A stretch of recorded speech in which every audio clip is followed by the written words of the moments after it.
안녕하세요. 모기주먹커 제이입니다. 지금 혹시 모기지가 만기가고 계신가요? 혹은 높은 이자율로 걱정이 많으신가요? 혹은 재용자를 받으시려고 알아보고 계신가요? 그러면 오늘 영상이 큰 도움이 될 거라고 저는 자신있게 말씀드리고 싶습니다. 클라이언트 분들마다 다르지만 지금 현재 모기지를 가지고 있는 은행에서 모기지를 리뉴얼하는 것보다 모기지 브로커와 상담을 받아보시고 솔루션에 대해서 이야기를 하시는 시간을 가지셨으면 저는 정말 좋겠습니다. 최근에 제가 연락을 한 통 받았어요.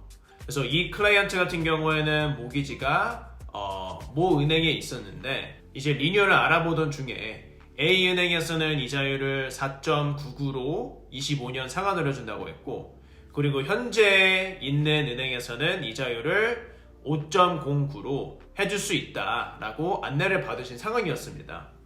그래서 이분 같은 경우에는 현재 모기지를 가지고 있는 은행에서 이자를 2.29%를 내시던 클라이언트였어요. 이분 같은 경우에는 사실 매달 2,100불씩 내고 계셨는데 지금 이자율이 너무 많이 올라가가지고 페이먼트가 감당이 안 되시는 수준이 되신 거예요. 그래서 똑같은 은행에서 리뉴얼을 진행을 했을 때는 총 상환기간이 29년이 남으셨었고 5.09의 이자율로 3년 고정이었습니다. 3년 고정 금리인 5.09로 진행을 하셨을 때에는 페이먼트가 2,100불에서 2,970불로 오르는 상황이 되었어요. 이런 상황에서는 이자율이 많이 올라가지고 이제 페이먼트가 거의 900불 가까이 오른 상황이거든요. 이런 경우에는 똑같은 은행에서 그대로 모기지 리뉴얼을 하시는 게 아니고 이제 29년이 남았으니까 최대한 페이먼트를 줄이는 게 우리는 목적이잖아요. 낮은 이자율을 찾으시는 이유도 페이먼트를 내가 월 부담금을 줄이기 위해서 더 좋은 이자율을 찾아보시는 거잖아요. 그렇죠? 근데 똑같은 은행에서 29년으로 진행을 했다면 페이먼트가 더 높았어요. 왜냐면 제가 타은행으로 보내서 30년 상환으로 다시 모기지를 늘려서 이자율을 4.79로 받아들인 케이스입니다.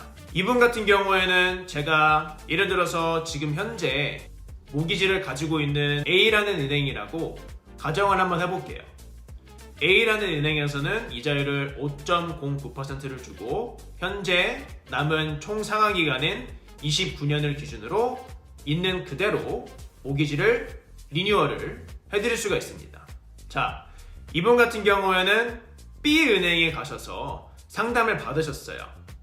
그래서 제가 이야기를 듣고 B은행에서는 4.99%를 해준다는 거예요.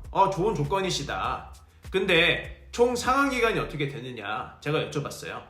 총 상환기간을 제가 확인을 해보니까 25년이신 거예요. 그러면 이자율이 낮은 것보다 지금 총 상환기간이 거의 4년 정도가 줄었기 때문에 오히려 낮은 이자율을 받지만 페이먼트는 늘어나게 되는 상황이 되는 거죠. 이 B라는 은행에서 상담해주신 모기지 전문가가 거기에 대한 깊은 상담을 안 해주셔서 사실은 그 은행에서 실수를 하게 된 거죠.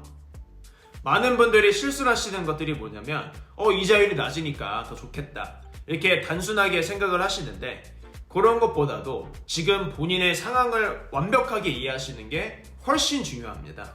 제가 똑같은 B은행으로 진행을 해드렸고 이자율도 4.99 25년 상환에서 30년 상환으로 늘려드리면서 이자율도 제가 협상을 통해서 4.79로 받아들였어요. 자, 만약에 이분 같은 경우에 낮은 이자율에 함정에 빠져서 4.99로 25년 상환으로 모기지를 재계약을 하셨다면 한 달에 내시는 페이먼트가 3,155불이 되시는 경우였습니다.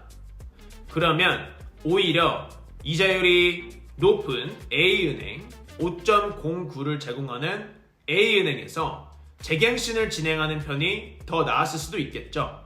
왜냐면 한 달 부담금이 2,970불이니까요. 그러면 매달 내시는 부담금이 거의 매달 200불 정도가 차이가 나는 거죠. 제가 똑같은 B은행에서 진행해드렸을 때 이자율을 4.79로 받아들였다고 말씀을 드렸습니다. 그리고 30년 상환으로 다시 amortization, 총 상환 기간을 끌어들여서 매달 납입금을 2,830불로 줄여드렸습니다. 그러면 첫 번째 솔루션이었던 기존에 있던 은행 A은행에서 그냥 리뉴얼을 진행을 했을 시에는 이자율도 높고요. 총 상환기간이 29년이기 때문에 페이먼트가 970불이죠.